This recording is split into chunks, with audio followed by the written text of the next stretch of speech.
Hello students, today we are going to read chapter 3 Eswaran the story teller part second. Part first में हमने पढ़ा था ईश्वरन तरह तरह की एनेक्डोट्स सुना करके एंड में सस्पेंस और सरप्राइज क्रिएट कर देता था। पार्ट फर्स्ट के लास्ट में एलिफेंट की एक स्टोरी ईश्वरन सुना रहा था महेंद्र को। एक एलिफेंट जो कि स्कूल में एंटर कर गया था। आगे उस एलिफेंट ने क्या किया था हम इस पार्ट सेकेंड में पढ़ेंगे। ईश्वरन भी उसी स्कूल में पढ़ता था। ऐसा ईश्वरन आगे बोल रहा है, I was studying in the junior class at that time and was watching the whole drama from the rooftop. मैं भी उसी स्कूल में पढ़ता था, जूनियर क्लासेस में मैं वहां पर था और मैं भी ये सारा ड्रामा छत के ऊपर से देख रहा था। I don't know what came over me suddenly. Eswaran कहता है कि न जाने क्या मुझे अचानक से हो जाता है, जाने क्या मैं ऐसा सोचता हूँ। I grabbed a cane from the hands of one of the teachers and ran down the stairs and into the open. I grabbed मतलब छीनना। मैंने छीनी एक कैन को, कैन मीन्स छड़ी, from the hands of one of the teachers, एक teacher के हाथ में से, and ran down the stairs and into the open, दौड़ करके सीढ़ियां उतरते हुए मैं आंगन में खुले में आ गया। The elephant granted and menacingly swung a branch of a tree which it held in its trunk. Grunted means गुर्राया, एनिमल जो साउंड निकालता है उसके लिए आया है। menacingly means threateningly, धमकाते हुए। हाथी गुर्राया या हाथी चिंगाड़ा और मुझे डराने के लिए उसने एक ब्रांच को हिलाई, जो ब्रांच उसने अपनी सूंड में पकड़ के रखी थी। It stamped its feet, kicking up a lot of mud and dust. Stamping means पैर पटकना। उसने जोर से धरती पर अपने पैर को पटका जिससे कि धूल मिट्टी उड़ी। It looked frightening, but I moved slowly towards it, stick in hand. इसे देख करके डर लगता था, लेकिन मैं धीरे धीरे उसकी ओर बढ़ा, हाथ में स्टिक को लिए। People were watching the scene, hypnotized from nearby house tops. लोग हिप्नोटाइज होकर के यानी सम्मोहित होकर के आसपास की छतों से इस सीन को देख रहे थे। The elephant looked at me red-eyed, ready to rush towards me.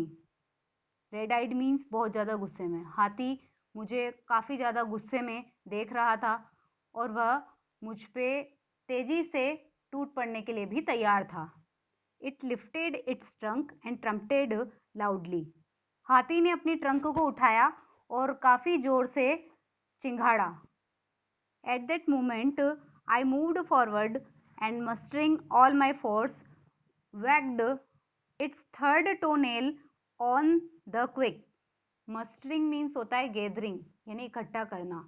Wagged means होता है hit hard with a rod, जोर से डंडे से मारा। उसी मोमेंट में उसकी तरफ आगे बढ़ा और मैंने पूरी शक्ति एकत्रित करके उसके तीसरे नाखून पे जोर से डंडे से मार दिया। The beast looked stunned for a moment, then it shivered from head to foot and collapsed. Stunned means होता है मेड सेंसलेस विद ब्लो, यानी अगर मारने से कोई सेंसलेस हो जाता है तो ये वर्ड यूज कर सकते हैं। कोलैप्स्ड मीन्स होता है लॉस्ट एनर्जी, शक्तिहीन हो जाना। थोड़ी देर के लिए तो ऐसा लगा था कि वो हाथी थोड़ा सा बेहोश टाइप हो गया था। फिर उसके शरीर में कपकपी होने लगी, शिवरिंग मतलब होता है कांपने लगी। वह कांपने लगा और फिर वो अपनी एनर्जी को धीरे धीरे खोने लगा। At this point Eswaran would leave the story unfinished.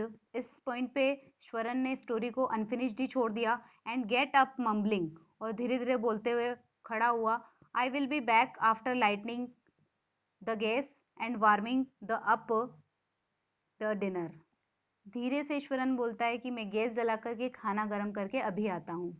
Mahendra who had been listening with rapt attention would be left hanging. Mahendra जो कि काफी ध्यान से इस कहानी को सुन रहा था, वो बीच में ही लटका रह गया। When he returned, Eswaran would not pick up the thread of the story right away. फिर जब ईश्वरन आया तो उसने कहानी को वापस शुरू नहीं किया। Mahendra would have to remind him that the conclusion was pending. Mahendra उसको याद दिलाता है कि अभी जो स्टोरी चल रही थी उसका कंक्लूजन अभी बाकी है। फिर ईश्वरन कहता है well a veterinary doctor was summoned to revive the animal. Eswaran would shrug casually. फिर ईश्वरन अचानक से कंधे उचका करके कहता है कि वेटरनरी डॉक्टर को बुलाया गया और उसने उस एनिमल को दोबारा जीवित कर दिया। 2 days later it was led away by its मोहब्बत to the jungle. और 2 दिन बाद उसका मोहब्बत उसे जंगल की तरफ ले गया। Well, how did you manage to do it, Eswaran? How did you bring down the beast? अब महेंद्र ऐसा पूछता है कि अच्छा ईश्वरन तुम ये बताओ कि तुमने उस हाथी को जमीन पे कैसे गिरा दिया था। It has something to do with a Japanese art, I think sir. Karate और जुजित्सु it is called. फिर ईश्वरन ऐसा बोलता है कि मैं जहाँ तक जानता हूँ सर, इसका रिलेशन एक जापानीज आर्ट से है जिसको हम कराटे या जुजुत्सु कहते हैं। I had read about it somewhere, मैंने इसके बारे में पहले कभी कहीं पढ़ रखा था। It temporarily paralyses the nervous system you see. आपने देखा होगा कि थोड़े टाइम के लिए ये जो ट्रिक थी ये नर्वस सिस्टम को पैरालाइज कर देती है। Not a day passed without Iswaran recounting some story packed with adventure, horror and suspense. ऐसा कोई दिन नहीं जाता था जिस दिन ईश्वरन हमें सस्पेंस में डाल देने वाली या हॉरर में डाल देने वाली इस तरह की स्टोरी हमें नहीं सुनाता हो। Whether the story was credible or not, Mahendra enjoyed listening to it because of the inimitable way in which it was told. Credible means believable, यानी विश्वास करने योग्य। Inimitable means होता है that which cannot be copied, ऐसी जिसको कि copy नहीं किया गया हो, अद्वितीय। चाहे वह कहानी विश्वास करने योग्य हो या नहीं, महेंद्र को कहानी सुनने में बहुत मजा आता था क्योंकि ईश्वरन का जो कहानी सुनाने का जो तरीका था वो अद्वितीय था।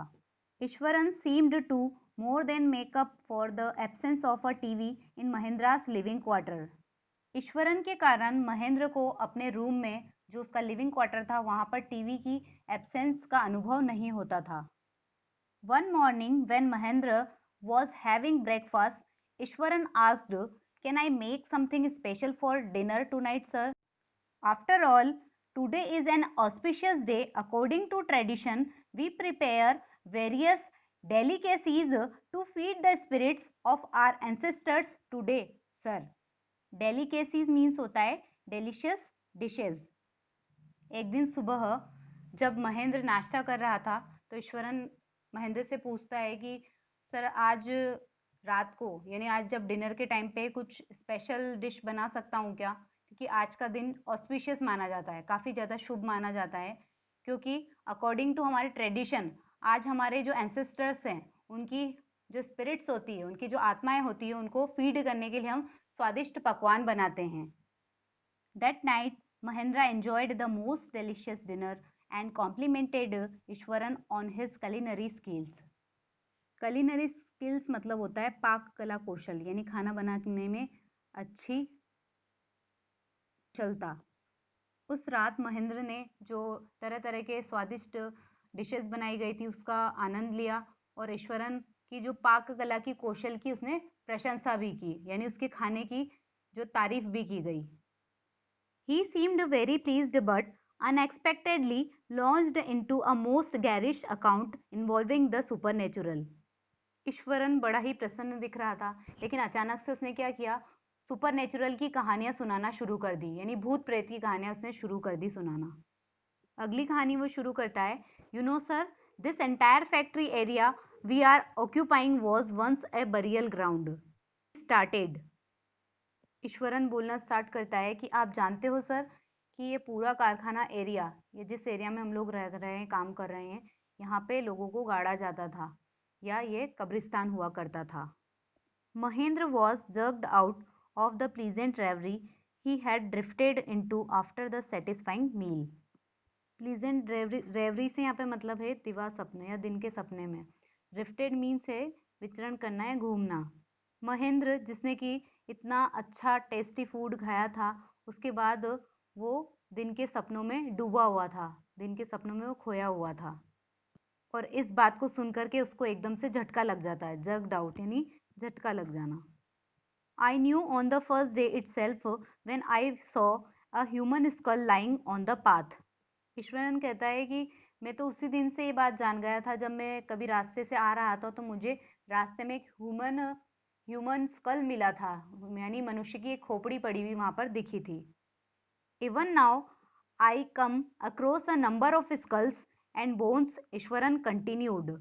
ईश्वरन आगे कंटिन्यू करता है कि अब तो मुझे कभी कभी बहुत सारी खोपड़ियां और हड्डियां मिली दिख जाती है। यानी ईश्वरन को अब कभी कभी रास्ते में मनुष्य की खोपड़ियां और हड्डियां पड़ी हुई मिल जाती थी। He went on to narrate how he sometimes saw ghosts at night. वह आगे नरेट करता गया कि किस तरह से उसे रात को भूत वगैरह दिखाई देते थे। आगे वो कहता है, I am not easily frightened by these things sir, I am a brave fellow. वो बोलता है कि मैं इजीली इन चीजों से नहीं डरता हूँ सर, मैं क्योंकि एक बहादुर व्यक्ति हूँ। But one horrible ghost of a woman which appears off and on at midnight during the full moon night. लेकिन एक औरत का एक भयानक भूत जो कि फुल मून नाइट की आधी रात को दिखाई देता है कभी कभी, उससे मुझे काफी डर लगता है, ऐसा ईश्वरन बोल रहा था। It is an ugly creature with matted hair and shrivelled face like a skeleton holding a foetus in its arms. उसके बारे में वो बताता है, it is an ugly creature, बहुत ही कुरूप दिखने वाला क्रिएचर है वो। उसके मैटेड हेयर, उसके उलझे उलझे बाल होते हैं, एंड शिवर्ड फेस, और उसके चेहरे पर झुर्रियां वगैरह हैं, like a skeleton holding a foetus in its arm, और उसने हाथों में एक भ्रूण को ले रखा है, और वो ऐसी दिखाई देती है जैसे कि कोई स्केलेटन हो, जैसे कि कोई कंकाल हो। महेंद्र ये सारा डिस्क्रिप्शन सुनकर के कांप जाता है और काफी ज्यादा गुस्से में आकर के ईश्वरन को इंटरप्ट कर देता है, रोक देता है और बोलता है, तुम पागल हो क्या Iswaran? There are no such things as ghost और spirits, it is all a figment of your imagination. Get your digestive system examined and may be your head as well, you are talking nonsense. Mahendra कहता है कि भूत प्रेत वगैरह ऐसी कोई चीज नहीं होती है, स्पिरिट कोई चीज नहीं होती है, यह सब तुम्हारी इमेजिनेशन मात्र होती है, और तुम्हारा डाइजेस्टिव सिस्टम भी ठीक नहीं है, जाकर के इसको टेस्ट कराओ, तुम्हारा माइंड भी टेस्ट कराओ, और तुम ये सारी बातें सिर्फ नॉनसेंस कर रहे हो, बकवास कर रहे हो। He left the room and retired for the night, expecting Ishwaran to sulk for a couple of days. But the next morning, he was surprised to find the cook as cheerful and talkative as ever. सल्क का means यहाँ पर है उदास होना। वह सोने के लिए चला गया था। वह ऐसा सोच रहा था कि ईश्वरन 2-3 दिन तक काफी ज्यादा दुखी रहेगा, लेकिन अगले ही दिन उसने ऐसा देखा कि पहले की तरह ही ईश्वरन काफी ज्यादा खुश था, और पहले की तरह ही वो टॉकेटिव यानी बातूनी था। From that day on, Mahendra for all his brave talk went to bed with a certain unease. Unease मतलब होता है बेचैन होना। उस दिन के बाद से ही महेंद्र को सोते टाइम पे बेचैनी महसूस होने लगी। Every night he peered into the darkness outside through the window next to his bed, trying to make sure that there was no movement of dark shapes in the vicinity. Peered means होता है peeped in darkness, अंधेरे में झांका। vicinity means होता है neighborhood, आस पड़ोस। हर रात अपने कमरे से वह पास वाली खिड़की में से बाहर अंधेरे में झांकता था, यह देखने के लिए कि आसपास कोई छाया तो नहीं घूम रही है, कोई ऐसी शेप तो बाहर नहीं घूम रही है। But he could only see a sea of darkness with the twinkling lights of the factory miles away. परंतु उसे अंधेरा ही अंधेरा दिखाई देता था और फैक्ट्री की टिमटिमाती हुई रोशनी दिखाई देती थी।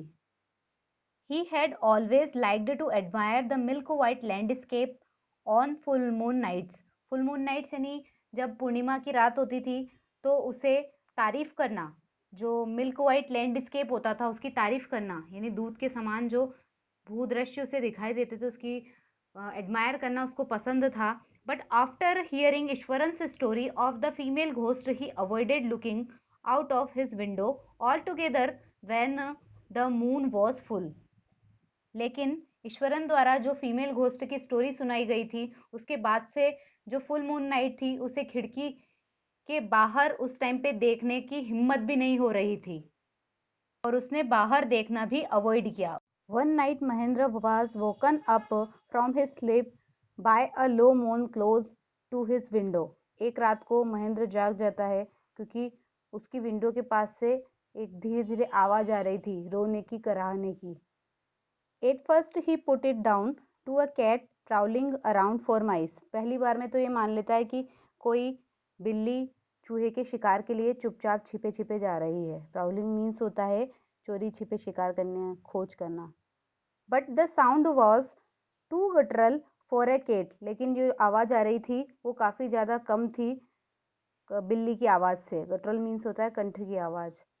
He resisted the curiosity to look out lest he should behold a sight which would stop his heart. हालांकि उसके मन में काफी ज्यादा जिज्ञासा थी बाहर देखने की, लेकिन वो फिर भी अपने आप को रेजिस्ट कर रहा था, मना कर रहा था, क्योंकि उसको डर लग रहा था कि बाहर कोई भयानक दृश्य ना हो.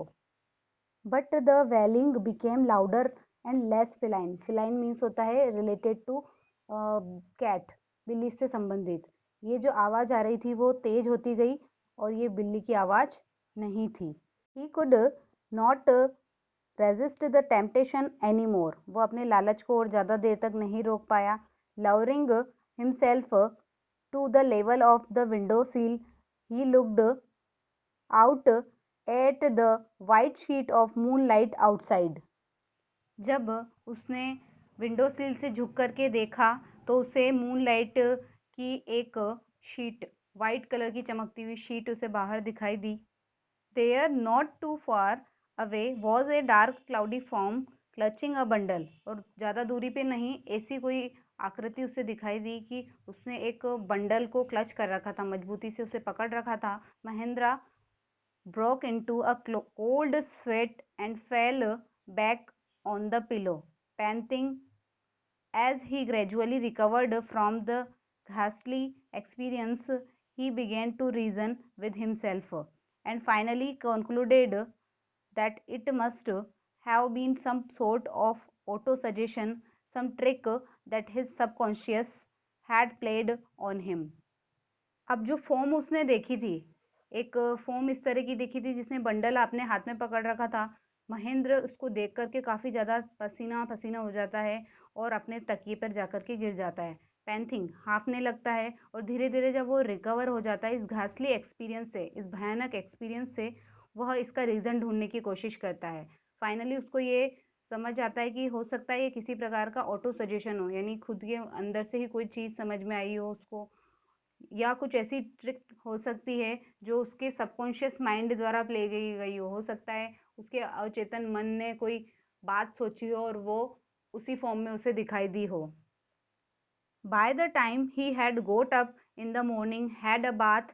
उसके बाद वो सुबह मॉर्निंग पे उठता है, उसके बाद नहाता है and come out to have his breakfast, और अपने ब्रेकफास्ट के लिए आता है. The horror of the previous night had faded from his memory. जो प्रीवियस नाइट का जो डर था वो उसकी मेमोरी से फेडेड हो चुका था, यानी थोड़ा थोड़ा गायब हो चुका था. Eswaran greeted him at the door with his lunch packet and his bag. Eswaran उसका ग्रीट करता, अभिवादन करता है दरवाजे पर और उसको उसका लंच पैकेट देता है और उसका बैग देता है. Just as Mahendra was stepping out, Iswaran grinned and said, sir remember the other day when I was telling you about the female ghost with a fetus in its arm. You were so angry with me for imagining things. Well, you saw her yourself last night. उसी time पे महेंद्र को ईश्वरन हंसते हुए कहता है कि sir आपको याद है उस दिन जब मैं फीमेल घोस्ट की बात कर रहा था जिसके हाथ में फीटस था, आपको बहुत ज्यादा गुस्सा आ गया था और इस तरह की बातें करने पे, इमेजिन थिंग्स पे. अब आपने खुद ने ही लास्ट नाइट को ऐसा कुछ देखा था. I came running hearing the sound of moaning that was coming from your room. मैं आपके रूम से जो मॉर्निंग साउंड आ रही थी, कराहने की आवाज आ रही थी, उसको सुनकर के दौड़ करके वहां पर आया था। A chill went down Mahindra spine. Mahendra की जो बैकबोन थी, उसकी जो रीढ़ की हड्डी या पीठ की हड्डी थी, उसके अंदर कपकपी सी दौड़ गई। एकदम से उसे ठंड लगने लगी। He did not wait for Iswaran to complete his sentence. उसने ये भी इंतजार नहीं किया कि ईश्वर अपना सेंटेंस को कंप्लीट करे। He hurried away to his office and handed in his papers resolving to leave the haunted place the very next day. Resolving means होता है डिटरमाइनिंग, यानी दृढ़ निश्चय कर लेना। वो तेजी से अपने ऑफिस की तरफ गया और वहां जाके ऑफिस में पेपर्स उसने दे दिए। उसी के साथ उसने ये दृढ़ निश्चय कर लिया था कि उस हॉन्टेड प्लेस को वो अगले ही दिन छोड़ देगा। इस तरह से हमने Eswaran the story teller chapter को पढ़ा, जिसमें ईश्वरन तरह तरह की कहानियां महेंद्र को सुना करके उसे अंत में सस्पेंस में डाल दिया करता था। Thank you.